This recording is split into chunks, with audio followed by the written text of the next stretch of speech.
One of the biggest arguments that you will read in the comments section when avoidants come onto YouTube videos about attachment styles and they're trying to defend themselves by putting anxious people down, they'll say things like, at least avoidants aren't dangerous. Not true.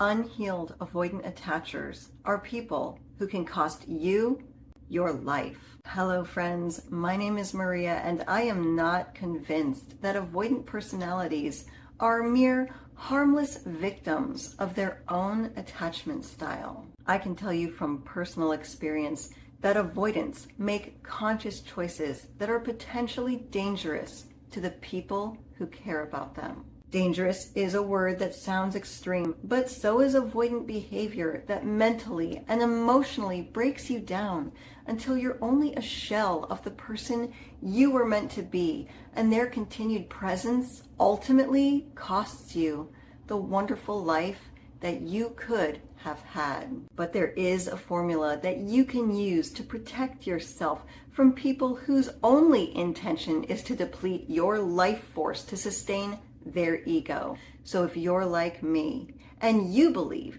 that someone who has the power to cost you your life is indeed incredibly dangerous, then grab a bottle of nail polish and let's talk.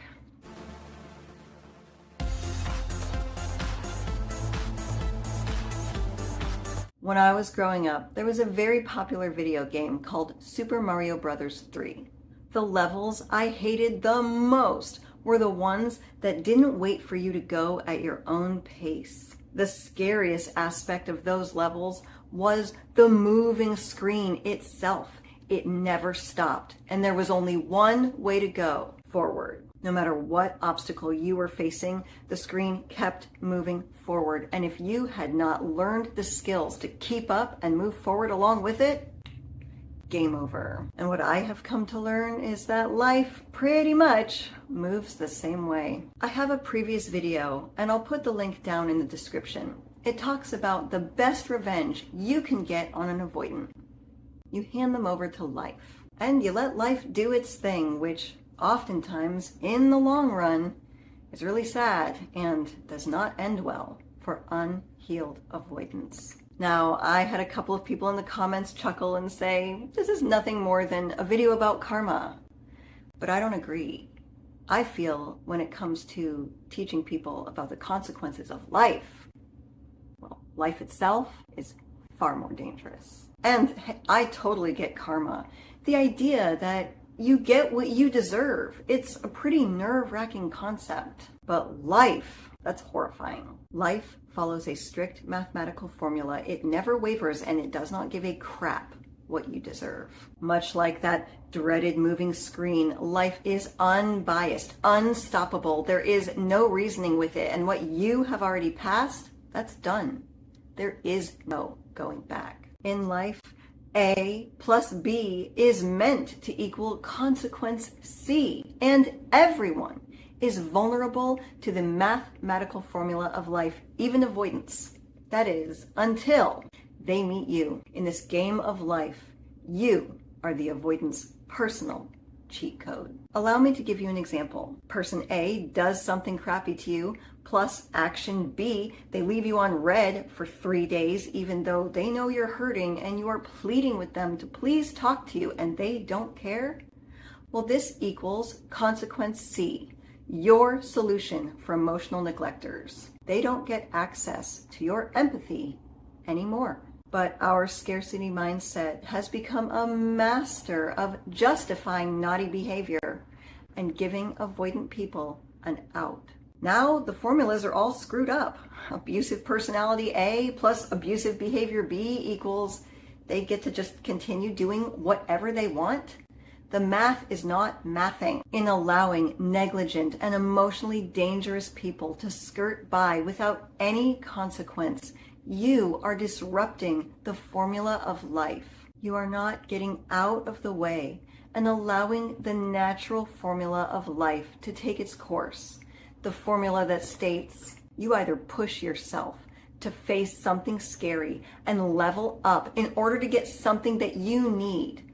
Love, friendship, bonding, the things that humans need. Or you stay put You don't learn anything, you don't face challenges, and you perish alone.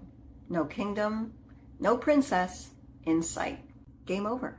Now, some avoidants don't care about the kingdom. They are perfectly content in relationships that go nowhere.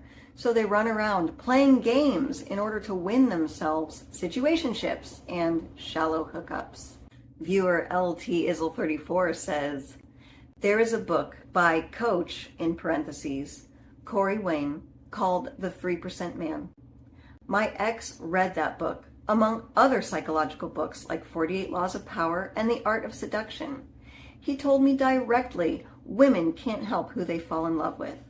The psychology my ex learned worked on me because of my trauma history, despite the fact that I'm a therapist myself. The good news is I learned from the inside of the experience, and as a matter of fact, I wouldn't take any of it back because it moved me towards secure attachment. Now I'm almost psychic when it comes to human behavior, and my ex backed off of me when he realized I had learned the tactics by studying them myself. That is savage. Isn't it great how we can go through these experiences and still be surprised at how few regrets we have when we utilize the knowledge to boost ourselves to a higher level? Corey Wayne is an interesting character. I have read 2 of his books, and I will say that a lot of his pickup advice definitely would have worked on, well, it has worked on me also in the past when I was feeling very insecure about myself. However, some of his advice I don't think is bad at all. Some of it is advice that I believe could work in a positive way for both men and women. For example, his particular advice about how we got to stop double texting people and allow them to show us if they're actually interested in us. Well, for someone like me, that was a game changer. I sat down, painted my nails, and wrote down my own personal non-negotiable boundary that states from now on, I only talk to people who talk back. If they don't text you back, or they wait days to text you back, they are either playing games, uninterested, or already married. I learned that one the hard way too. On the other hand, some of these pickup artists' advice could accidentally have men picking up women who have low self-esteem that eventually they are going to get bored with, because I hate to say this, ladies, but one big lesson that I have learned is women who don't have anything going on for themselves in their life and they wrap everything about themselves into their boyfriend. I think men get bored with those kinds of women. And I know it sounds harsh, but I feel like life teaches us the most valuable lessons, like we need to have our own missions and goals and hobbies and put ourselves first. Life is going to teach that to us in an unkind way, and life doesn't care how cute you look. Well, welcome to the other half, where we know attraction is not just about looks. We also need to take care of the inner half. Because while I do believe that in certain situations, yeah, pretty privilege does exist, I also firmly believe that in certain situations, looking good ain't gonna be good enough. And if you don't develop the strength to be able to stand up to emotional bullies, you are going to lose years of your life to someone who never cared enough about who you were to be worth it. Francis Lynn, 5537, says, my avoidant and I were off and on for 10 years. He would discard me and then come back. The first time took 3 months, the second time it took 6 months, and then 9 months. The final discard was 2 years ago, and now he is texting me weekly about random things. This guy knows exactly what he is doing. It's all insidious games that end up costing you time that no one can afford to lose. I will put a video in the description called Avoidant Women Torture You, and Francesca, I'm sure you have already seen it. But for viewers who haven't, this video is about fearful avoidants who keep coming back and wasting your time, and this affects both men and women. You have a voice in your relationship. You have a voice in your breakup. It's not always about the other person. And if you have a relationship question that you'd like to ask, or you have a relationship story that you would like me to share in a video, go ahead and send it to the channel Gmail, which I will put in the description down below. You know, dating games will work on people who lean a bit anxious, but just like your looks, they're only going to get you so far. And another thing I've learned about games, they don't work on avoidance because avoidants have wired themselves to be okay with losing. You see, in our desperate and discarded state, we feel like avoidants are the take-all winners, but they're not winning at all. They've only convinced themselves that they're okay with losing everything, and in my humble opinion, anyone who doesn't care what they stand to lose is not a winner. People who don't care about the valuable things in life, like relationships, that they have to lose are reckless and dangerous, and they have great potential to do a lot of damage to people who care about them. Find someone who feels like finding you equals winning the game of life. You want to cheat code your way into keeping an avoidant in your life? Well, fine. That's your choice.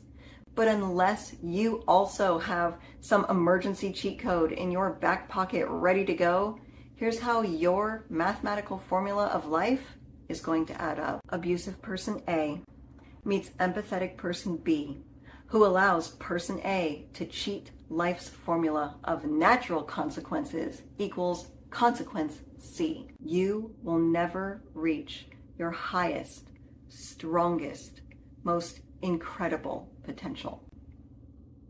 Doesn't that just scare the hell out of you? And if it does, how about trying these formulas instead?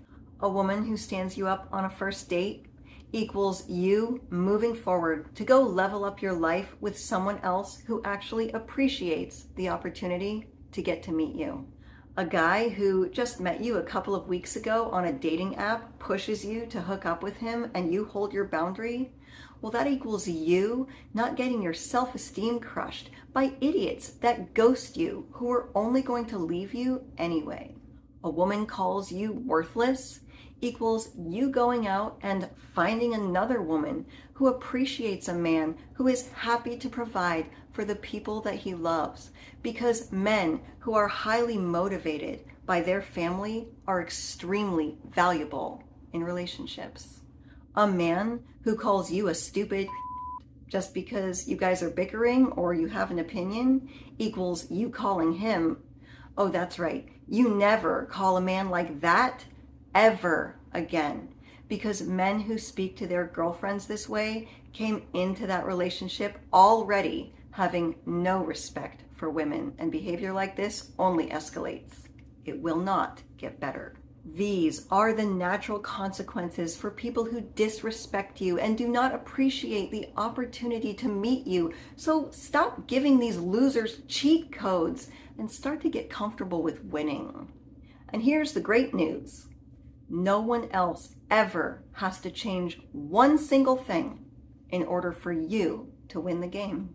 Ultimately, you are the one with the controller in your hand. So if you don't like the direction that your relationships are moving, you know what to do. Pause and reset. I couldn't believe I found a nail polish with that name. And if you would like to learn how avoidant narcissists distort your image, I'll put that video right here. My name is Maria Adriana. You did not have to live my life, but I certainly hope you can learn something from it. As always, thank you for visiting The Other Half.